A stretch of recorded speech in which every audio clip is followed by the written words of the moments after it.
Ce couple souhaite partir au Mexique en vacances. Il s'y est déjà rendu par le passé, mais aujourd'hui, mauvaise surprise, les billets sont passés de 800 à 1000 euros. De quoi s'inquiéter pour son portefeuille. Bien sûr, ça risque encore d'augmenter malheureusement pour tout voyageur, hein, que ce soit l'avion, que ce soit la voiture. Hein. Et de toute façon, on va voir la famille là-bas. Donc on part. Partir dans tous les cas, mais à quel prix? Concrètement, si vous avez déjà vos billets d'avion, vous ne payerez pas plus cher.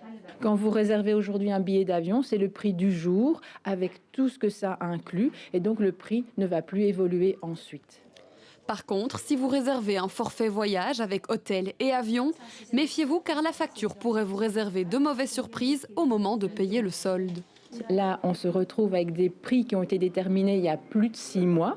Entre-temps, on connaît la flambée des prix du pétrole et donc à un moment donné, la compagnie aérienne est obligée de répercuter une surcharge carburant dans le forfait de voyage. Pour éviter ces surcoûts, les agences de voyage proposent une option protection carburant, une sorte d'assurance supplémentaire. Le tour opérateur a prévu une assurance pour bloquer le prix du carburant. Et donc, par sécurité, en général, nos clients souscrivent à cette assurance et ont un prix fixe dès le moment de la réservation et n'auront pas de mauvaises surprises avant leur départ. D'autres futurs voyageurs ont décidé de partir coûte que coûte, avec ou sans assurance, car il faut s'y prendre à temps.